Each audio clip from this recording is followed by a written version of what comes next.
Bhagavan, I'd like to ask you about the mind and thought. When anyone is resting in meditation, in the presence, when anyone has received Deeksha, everything is so simple. We just hear the sound, we feel the feelings, everything becomes simple and beautiful. And it really is a mystery. What is this mechanism of mind and thinking that makes things so complicated? Why should it arise when it makes everything not good? It seems a strange phenomenon. What is its source? It's more a matter of habit because I have been told that there are certain tribal communities where people are so brought up that the mind hardly ever troubles them. It's become a custom, a habit with the people there. But the only problem is they do not have much worldly contact. As a result, it looks like the mind comes into play only when necessary. Otherwise, the mind is just not interfering with their day-to-day affairs. In a sense, we can say that these people are enlightened. So I think man has got into this habit of using it all the time when it is not really required. That seems to be the basic problem. And if you can be free of the habit, and then you're enlightened. So could you explain a little more, when you say free of the habit, you don't mean that thought stops, do you? Or do you? Yes, here again, I would say, to watch your own mind, that also is enlightenment. And there are times when thoughts are flowing at a very slow pace, that also is enlightenment, but probably a deeper state. And there are times when there are no thoughts at all, which is a still deeper state. So it goes on and on that way. So, but you can have all your thoughts, you can have all your conflicts, you can have your mind and still be enlightened if you could watch it as a third person. But of course the higher state is when the thoughts are there, but they are not in conflict. But the still higher state is when thoughts are totally absent. And the still higher state is when all the senses are in a very awakened state. So it goes on that way. So you've described different states, different stages of awakening. Yes. What about the kind of the normal state of humanity where there's just no watching? How do you see that? How would you describe that? Yes, I would describe a human being who's not watching his own mind, but who has identified himself with the mind and is fully participating within the mind. I would say that he is in prison. He's in a jail, and all his activities is merely decorating the jail, furnishing it with carpets, with air conditioners, with all other kind of gadgets, making his life very comfortable within the jail. Now, I am not opposed to this, and in fact, I do help people to decorate the jail. They come to me with desires for wealth, for car, for bungalows, for this, that, everything, for getting a beautiful girl to be married to, and I keep blessing them for all that. And that is merely decorating the prison. But that's also fine. But the fact is, however much you decorate it, it is still the prison. Yes. So there comes a day when he looks out of the window and he says, I want to play out in the meadow, I want to experience the sun, I want to feel the rain.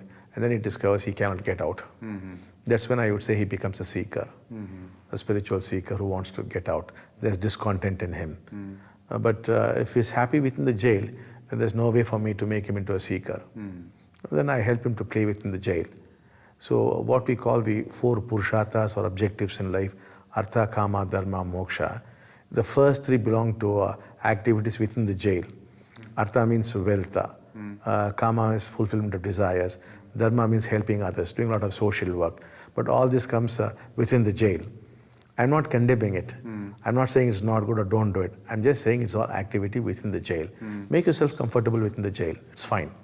But if there comes a time when you say, this is too much, I can't take this any longer, then I'll help you to come out of the jail, come out of the mind. And is that an either-or thing, that either we're fulfilling desires or we're going for moksha, or could there be liberation and fulfillment of desires at the same time? Could somebody want moksha and a car? There's absolutely no problem. Okay. But the thing is, suppose he's out of the mind, Yes. and he wants a car, there's no problem with it. Because he might need a car, He might need a bungalow. For example, you take Mahatma Gandhi. He used to ride in Birla's Rolls Royce every day when he was in Delhi. Though he himself owned nothing, he loved to go for a ride in the Rolls Royce. So that's perfectly fine. So, but we would not strictly call that a desire, you know. But the other person, he would feel very sick if he doesn't get those things. But for the one who's outside the mind, if it comes, it's fine. If it does not come, it's fine. There is no harm. What I've noticed talking to so many people over the years, because I'm interested in these kind of things, is most of us, we have thoughts, but we also have a kind of another layer of thoughts, which is trying to control thought, which is repressing thought, which, don't think that. It's like trying not to think of monkeys, you know? Could you speak a little bit about that? Because it seems that for most of us in the West, we are trying to control our minds. Yes. See, basically you believe there is a controller there who's controlling your thoughts. Now, my stand is that there is no controller at all. But there is a control, like a built-in program, which is controlling your thoughts. But there's no controller. Like your hair grows, you do not take any decision to make your hair grow. Your nails grow. Now, you are not playing any role in that. The digestive system keeps functioning. You keep breathing. In none of these activities you have a role. So how come you have a role when it comes to your thoughts? So there's nobody there playing any role. There's no controller, but yet there's a control. Now, the moment you realize that there's no controller, it is not that you're going to lose control. The control is still there. So it will take care of all your activities. The only thing is you would be completely clear that there's nobody there inside who's controlling. That is the liberation we are talking about. I'd like to come back to this question we talked earlier about thought. Yes. Because I feel like I'm hearing two different perspectives. Yes. One is that negative thoughts impact the body. Yes. That there are certain kinds of thought that are destructive and other kinds of thought that are liberating. And at the same time, there is the recognition that there is no thinker, that thought is just a spontaneous process and there's no control over it and no one to have the control anyway. These seem to be two different statements. Could you clarify a little more about that? Yes. There is only thought, there's no thinker. But the ordinary person suffers the illusion that there's somebody there called the thinker who's thinking. But in reality, there's nobody there. Similarly, you think there's somebody who's seeing. There's nobody there who's seeing. There's only seeing. You think there's somebody there who's hearing, but there's nobody there. There's only hearing. So there's just the experience, that is all. But you have created this concept, this illusion, that there's somebody there who's very necessary, who's very vital, and who's doing all those things. That is the root cause of all your suffering. And you have got to realize directly that no such person exists, that all things are just going on. And that is the state we call the enlightened state. And that is synonymous with a decrease of parietal activity. And that is synonymous with a decrease in the parietal lobes. I feel a deep peace and silence. I could also call it joy. And when I'm tired, I'm resting. And when it's time to move, the body moves. And I don't really know what it is that makes his body rest, that makes his body move, but there is something that just does it. There is no mind interfering. And sometimes it is in the waiting, but there is no waiter. There is just waiting. And in the waiting, there is a disappearing. And it's the same with thoughts. And there are moments where there are no thoughts. There are moments where there is utter silence and a complete clarity around the third eye, or moments of total oneness.